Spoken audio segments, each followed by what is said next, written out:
All right, here we go. What's up, guys? I'm Ben from AuthenTech. This is my buddy Nick, and we're doing a little table talk today about smartwatches. Don't touch my leg. That throws me off. I was waving. All right. What's up, guys? I'm Ben from AuthenTech, and today I got my buddy Nick on camera in set, and we're gonna be talking about the future of smartwatches and are they dead? So what's funny is I actually started out a lot of my YouTube career making smartwatch video reviews. Nick was helping me with those, and I'm really intrigued on what Nick has to say because he's buying them all the time, and I want to hear from you guys. I took a poll. Make sure you're following me on my Instagram in case you're not already, on what you guys think the future of smartwatches are. I think those initial smartwatches really kind of jump-started the market. I think it was Wear OS, Android Wear, that came out first. Yep. Kind of brought that notifications to your wrist. At that point, we didn't have GPS or music or any of these other fancy features we have right now, but they were kind of first to the market. A lot of square faces. Those were those two that we did right off the bat. That was Samsung and LG, right? I think they were the first LG, ones. Yeah. But then you had this separate line of wearables at that time, right? So you had the Android Wear, I think it was called back then. Now it's called Wear OS. And then you had some of the fitness trackers. So Fitbit, some of those guys had their own things, and they kind of had their own category and did their own things. But then Apple came to the market with their iWatch. Nice. Right? And that's what kind of mended Apple Watch. I think it's called the Apple Watch. Apple Watch. Good naming. And that kind of mended the fitness side to just the regular notifications and other stuff together. And they did a great job. Obviously, Apple's so big and so cool, everyone wanted those new watches. So even if they didn't really need it or see a huge use for it, it was still kind of the thing to have for a while. And I think Apple coming to the market has really kind of jump-started and challenged Android to bring up their stuff. Obviously, they're Apple products, so they're pretty expensive. Some of the other watches, like the what I have here, the Fossil Gen 4 Explorist HR, I think MSRP is like 300. I got it used, but that's around the ballpark of the Apple Watches as well. Apple Watches, they have a big size, smaller sizes, so it kind of depends what you want to get as to what you'll spend there. They've definitely stuck to their square form factor though, and I don't know if they have plans to go to a round circle or anything. Yeah, I personally like the design of just a natural circle watch. I feel like that's how it's been for ages, and I'm surprised that Apple is still stuck with that rectangle, semi-curved. I've heard the argument that it's the best use of screen real estate, which is true. I mean, you can push stuff out to the edges on the circle more, but then the text has to kind of wrap.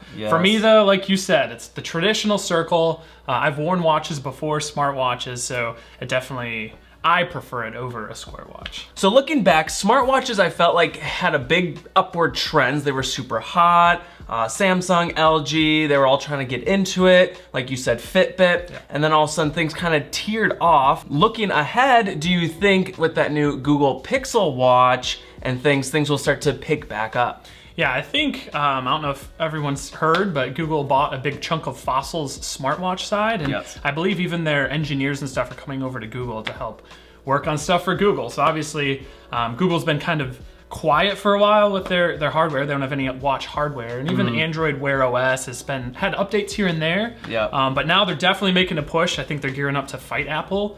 Fossil has some really awesome watches. I'm really happy with the one I have here. Really excited to see what Google can come up with for a Pixel watch. Maybe something that can finally fight off that Apple Watch. So that's running Wear OS, Android Wear OS? So they now call it Wear OS. It has the latest updates on it. I also have the LG Sport watch. That's what I started out on when I got back into smartwatches. I started doing a lot of running, and it was completely game-changing, being able to put my music, sync my Bluetooth earbuds to it, and be able to run and track my run and listen to music all with just sync to my watch. It was really awesome. Eventually went to the Fossil just because it runs a little quicker. I've noticed a pretty big difference there. I still wear them both here and there, depending on the day. But now the Fossil is what you have on right now. It looks super classy and professional, which I feel like watches for men always kind of had that look. It's cool and interesting to see the worlds of like old watches mixed with new technology. I reviewed that Casio, if you guys remember that one. That was super cool because it wasn't full-on smartwatch, but it could integrate a few smart features from your phone to a Casio classy watch. Yeah, smartwatches definitely come really far from what we use. They're a lot thinner now. Battery life is so much better. It lasts all day, even under heavy use. That's true. So I can just charge it overnight. No more flat tire. The always-on display is kind of a game breaker for me if I don't have it. So that's one thing too. I looked into the Apple Watch because their fitness tracking features are so much better, but the fact that you can't have the display always on just kills me. So I don't want to have someone say, hey, what time is it? And then I'm checking and it's not coming on. With my Android Wear always on, my hand can be on the desk and I can just glance down and see the time. So they did a really, really good job with that part too. With the OLED technology now too, they can have just the pixels lit up for the time, which I assume is why it's no longer a battery consumption problem. Exactly. Okay, so the current state that we're at, we have these high-end LG, Samsung, Apple smartwatches. We've got these Fitbits that are somewhere in the middle. But then an emerging market, well, it's been around for a little while, are these super budget-friendly smartwatches. Those are super cool. There's a few that I found on Amazon that are super hot sellers. There's the Bingo Fit, the XZH1. They're coming in around $30-ish. They have the activity trackers, they have phone notifications, and for 30 bucks, that's super cheap compared to a multi-$100 smartwatch. Now, how do they compare? You guys let me know down in the comments if you wanna see an in-depth review or comparison video. Now, there's also this Amazfit one. Nick, you told me about it. Tell me what you know. So no, this is an Amazfit watch. It's been really popular online. Engadget, Lifehacker, I think, picked it up. It's got like 30-day battery life, so it's always on display. It has its own app for doing notifications. It claims to have GPS. I haven't dug into it too much to see what all it can track and do. I just know it has some really, really good reviews, all for something that's less than $100. Yeah, this one comes in at 67 bucks right now on Prime. Again, you guys let me know down in the comments if you want to see an in-depth review on one of these. I think that'd be really interesting, and I think maybe that big gap in the market that wants to tinker with a smartwatch, but they don't want to spend hundreds, this could be a perfect middle fit. Yeah, absolutely. I mean, if it has GPS, it'd be fun to pit that against like a Wear OS device, maybe even an Apple Watch, and compare. I mean, it's a fraction of the cost, right? Real quick, tell us what the GPS does in the smartwatch. So GPS, at least how I've used it, can track any of your activities outside. So going for a run, going for a bike ride in the car, anything where you're apart from your smartphone, it can do its own GPS locations. Yeah, so it's more than just a pedometer tracking steps, right? Yep, and a pedometer is really inaccurate. So if you're going for a 4-mile run, you get back, it's just counting those steps and estimating. With GPS, you have actual location data on where you ran. Okay, sweet. So now looking forward to the future, Google just bought some of the IP from Fossil. That's the one that you're actually wearing now. What do you think Google is working on?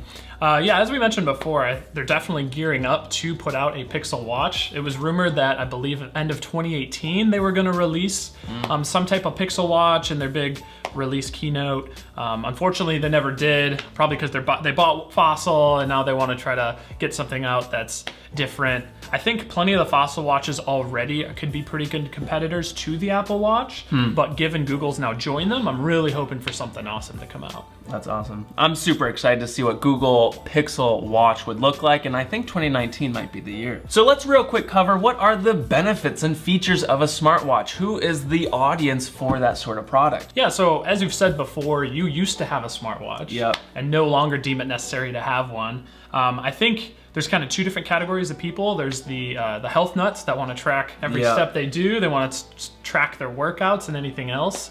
Apple's watch now can do, I think, an echocardiogram or something. So yeah, that's pretty awesome. A lot of that more advanced stuff. But then you have people that just want those notifications on their wrist. So people that work in a business or maybe a law firm and don't want to be checking their phone when they get a notification, but they could get something important, they can just glance at their wrist and move on. Just the idea of not having to pull out your phone from your pocket or wherever it's at and have at your wrist always glanceable notifications, phone calls, texts, emails. And as for a big thought here, I don't think smartwatches are going away, and I don't think they're dead. Do you agree? I completely agree, yeah. Real quick, I took a poll from you guys on my Instagram, YouTube, and Twitter. Make sure you're following me there. I wanna ask you guys, do any of you wear smartwatches, or do you have one but don't wear it anymore?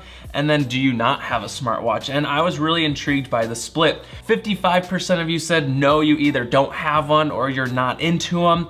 32 of you actually wear them. So a third of people still have smartwatches out there. I thought that was really interesting. So you guys let me know down in the comments what sort of reviews or in-depth videos you want to see on specific watches, like the Amazfit or that $30 cheapie on Amazon, but it has thousands of reviews. That could be really interesting. Let me know down below. Also, you guys let me know if you like this sort of more casual table talk like video. Let me know, give me a thumbs up and comment below. Now, thank you so much, Nick, for coming on. Thank you guys for watching. Subscribe and like if you haven't already. And until next time, let's live AuthenTech. Wrap. Cheers. All right, thanks, man. What do you think? We got good stuff.